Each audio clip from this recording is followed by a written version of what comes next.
Now back to Steiny and Guru. Take it away, Steiny. All right, Matt Steinmetz, Darryl the Guru Johnson with you. And let's head out to the phone line, talk to our main man, Brian Geltzeiler, Sirius XM NBA radio host. He's also a contributor at NBA TV. What's up, Brian? How you doing, man? Good, guys. How we doing? Oh, we're doing dynamite. And here's my first question. So the Golden State Warriors get rid of Jordan Poole. They trade him. And it's apparent that, you know, there were issues in that locker room that have been acknowledged by the coach and some players. By getting rid of Jordan Poole, you think the locker room is going to be copacetic? Yeah, it depends. So, okay. That's about a loaded question. Yeah. Way to start me off, dude. All right, so here's because it's, you know, if I had a lawyer, the lawyer would be like, objection, leading the witness. You know? Because you're leading me into something here. Listen, I think that the Jordan Poole problems disappear. Are we guaranteed that the locker room is going to be a peaceful place? You know, I assume you're going to ask me about this going forward, but as long as you ask the question about the locker room being a peaceful place, I'll go into it. If Chris Paul isn't on board with the role that is envisioned for him, the locker room might not be a peaceful place. Chris Paul is very used to walking into locker rooms and being the leader and taking things over and dictating the culture. Yep. You don't dictate the culture here. The culture runs through Steph Curry and, by extension, Klay Thompson, and especially Draymond Green. Those are the guys that dictate the culture. So you're coming in here to play a role on the backside of your career. Chris Paul is a Hall of Fame point guard. For my money, he's one of the top 10 to ever play the position. Not top 5, one of the top 10 to ever play the position. But you're not that guy anymore, and you still could be really, really helpful and really useful and a very effective player on this team in the role that they have envisioned for you. But you have to be willing to step into that role. That's part of how winning is done. And so, and the thing is for Chris Paul, you know, you've gotten to one conference final in your storied career. You're walking into a place where these guys have made 6 finals in 9 years and have won 4 championships. There is something you can learn from these guys. So getting snippy with a reporter because they ask you about coming off the bench when that hasn't been determined yet is not exactly something that's a foreshadowing of peaceful things to come. No, I agree with you, Brian. I got to give my partner credit. Before that trade was announced or he was coming to town, Chris Paul, I went off. I laughed. I said, stylistically, that to me is not a fit. And say what you want about Jordan Poole, Brian. I know when he needed to start and Klay and Steph were out, he could get you 25, sometimes 35. I just don't think Chris Paul is the antidote to replace the production that Jordan Poole would give you on a good day. So when you heard this trade announced, share with us what you thought, Brian, and do you think it can work? I do think it can work, Darryl. I do. And here's my feeling on it. And here's kind of where I'll put it back to you, pal. Would it kill the Warriors to run more pick and roll? I don't think it would. I think it would actually help, and I think it would unlock some things. And granted, we may see some offense that brings us back towards the Mark Jackson era. Things like Klay post-ups, you know, mixing and matching with Paul and Curry in the same pick and roll, depending upon, like, think about Steph Curry as a screener with the ball in Chris Paul's hands. Like, there's a lot you can do. The other thing is this. We've complained a lot over the years. I say we. I'm talking about myself. I'm talking about the two of you. Talking about many in the media and many fans with the Warriors about the lack of production out of Jonathan Kuminga, about the lack of production out of Moses Moody, and the lack of development with those two. There's no doubt playing on a second team with Chris Paul, these guys are going to see better shots. There's no doubt. And Paul, for my money, can still guard. He still can get out there and defend people, maybe not to the lockdown extent that he used to, but he still can do that. You talk about bringing in a guy like Dario Saric who can hit a jump shot, get a rebound, score a little bit inside. I feel like Chris Paul's a good guy for this team. Let me rephrase that, a good player for this team. I think if you morph the style a little bit into running more stuff that he's good at when he's out there, everybody else can kind of fall into place. So I look at this as saying, hey, this can be a net positive and a net plus. But again, it's going to require Chris Paul walking into this team and to this organization with a mindset of sacrifice, a mindset of the thought that this is, what does he have left to achieve in his legacy? Think about it. Listen, he's never going to be the best point guard that ever played. That ship sailed already. But winning a title would be a nice thing. Talk to Gary Payton with the Heat. Winning a title would be a nice thing, and you can still play a vital role.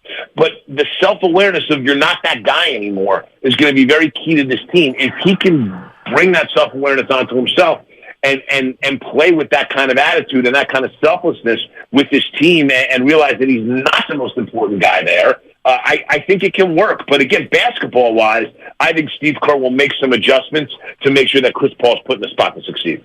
Brian Geltzeiler joining us on 95.7 The Game, Sirius XM NBA radio host. He also is a contributor at NBA TV.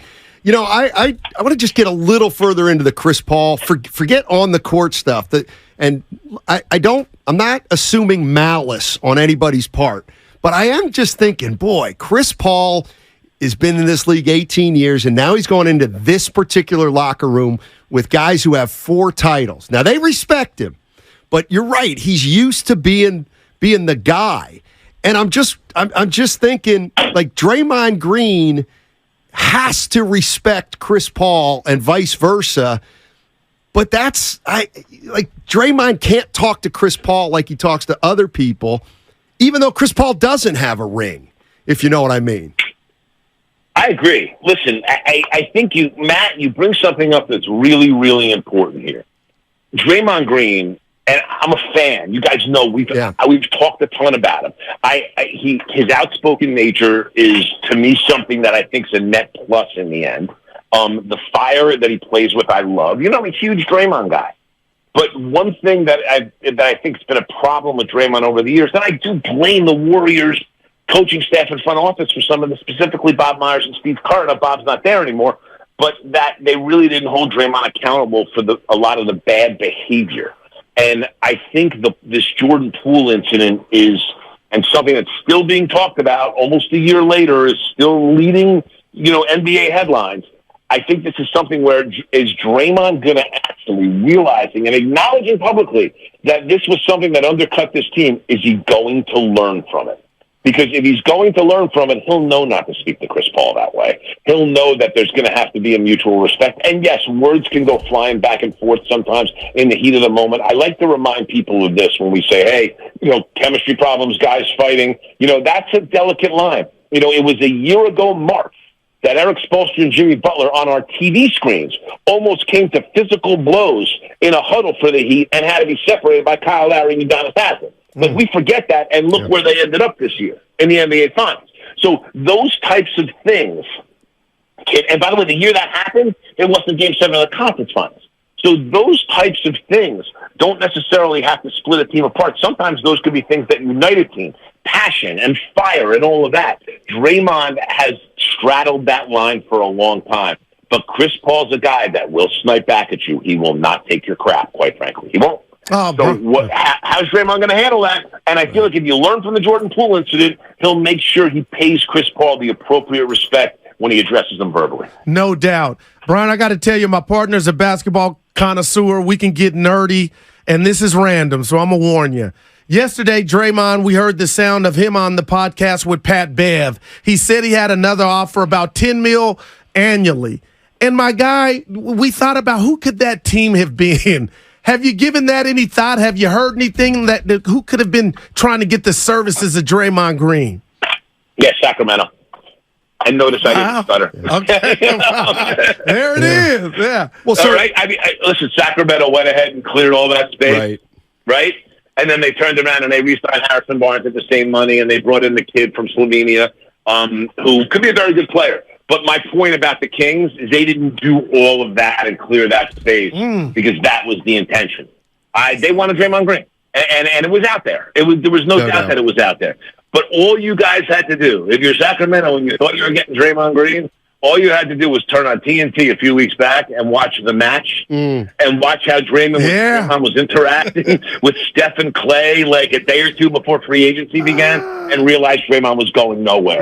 So do I believe Draymond that he had that offer? I 100% believe that he had that offer because that would have been a major impact signing for Sacramento. That would have been the type of bodyguard you need for Domantas Sabonis it would have been the type of guy. And not that, listen, you can't recreate what Draymond and Steph have, but Draymond would have been a guy that worked well with De'Aaron Fox with the high screens and a lot of the pushing the ball together. Draymond's so good at pushing the ball in transition. So yeah, I believe Draymond, and listen, I'm going to say this right now. I don't have this on good authority, obviously. Okay, I don't have it in terms of it being a confirmed type of news, but I will say that I speculate, and I'm speculating in a highly educated and informed way to say that I believe Sacramento was that offer. Yeah, I think so too. And I just to take it a little farther. So he said he had something for $10 million a year more annually. So that could be Sacramento offering him 1 year for 35, 2 for 70 still fits that, and 3 for 105 would make that statement true. So of course now I'm thinking, I wonder if they offered him a 3-year 105 contract and he didn't take it. Or was it only 2 for 70 I can understand not taking if I'm him, and 3 for 105 I could see him saying, I'll go back to the Warriors for that. 100%. And let's not underestimate how smart Draymond Green is. Yeah. He's got a really good thing going here. All right? He's got an organization that supports him unconditionally. That has been proven time and time and time again. All right? He has 2 guys that he's played with and spent a career with that have been wonderful partners for him. They've had a prolific history of winning. It's a great situation. The other thing that I think we have to kind of keep our eye on and realize with all this is, and again, when I say Draymond is smart, he's also intuitive and he's also selfless in a lot of ways. Andrew Wiggins did something for this organization that no one talks about and is vitally important, and it's something Jordan Poole didn't do. Andrew Wiggins last year, and I've said this to you guys a lot of times, this time last year, Andrew Wiggins took less money than what he would have gotten in the open market after the great performance he had in the Warriors title run, and less money than he made the year before to stay with the Warriors, okay, at $28 million, which is a bargain right now for what the contracts that guys like him are getting. Jordan Poole was paid $35 million, but Wiggins took less. So Draymond looks at that and says, you know what? Guys are taking less, and if we're going to keep this thing together, Clay's free agency year next year, we're going to need him to take less. Wow. So I think you'll see Clay take less. There is something that has happened here with the Warriors, a selflessness up and down the line of we're all going to have to take a little less money here if we want to keep this thing together. And this thing's too good and too fun. Fun. Think about that word, guys. The Warriors have fun playing basketball together. And that was the thing about the Road Woes this year. Didn't look like they were having fun. Yep. But they generally have fun playing together. So everybody takes a little less. It's more money than they're ever going to spend anyway. And they finish their careers the way they started it. And I think you'll see the same thing with Clay. Clay's not going to turn around and say, you got to give me 43. Clay may turn around and say, see what you gave Draymond? Give that to me and we're cool. And I think you'll see something like that. But I think that was a big part of Draymond Green walking away from a larger offer, saying, you know what, I'm part of something bigger here, and I'm enjoying that and having a lot of fun being a part of that. Brian, I agree with you. I was watching Summer League, and every time I see Monty Williams, nothing against him, Popovich got his new deal, I think of Steve Kerr. Everything you just spoke of is almost euphoria. Do you expect Steve Kerr to get a contract before the season starts, a new one? Yeah. I don't know about before the season starts, but I will say this, Darryl. I think he gets to write his own next contract. Realize this, and it's a very important element when you talk about all the money guys are making here. And yes, Popovich and Monty Williams got all that money, and Monty Williams and Popovich are solid in terms of getting the money he was able to get from Detroit. But there's no luxury tax for coaches. So what Kerr's money costs is just what Kerr's money costs. These numbers being reduced, Draymond's numbers not going over the top, taking less than market value, Wiggins taking less than market value, Clay taking less than market value, has exponential value to the Warriors financially because it's not dollar for dollar. At this point, the Warriors with repeater tax, they're paying like $4.50 a luxury tax on the dollar. So when Draymond Green takes $10 million a year less than what he could have gotten in the open market, if the Warriors match that deal, it's $45 million a year. Like, you start to do the math on it. If Klay Thompson goes from $43 million to, let's say, I don't know, $27, 460 to 450. Do the math on that. That's $75 million less. Yep. Like, it's that. So when it comes to Kerr's money, I don't think Joe Lacob's going to quibble one bit. Again, everybody's got a good thing going. Kerr he's won 4 championships. So, like, if Popovich's money is going to be what keeps him to stay, it's dollar for dollar for Lacob. Right. He pays that, and he's happy to do it. Hey, Brian, thank you so much for Appreciate joining it. us, as always. And, can't wait till the season starts. Looking forward to it, guys. Listen, always have a lot of fun coming on. It's been a very fun season with you guys. Anytime you need me, please reach out. I'm always happy to do it. Cool. Brian Yeah, the Geltzeiler, man. Sirius XM NBA radio host, contributor at NBA TV.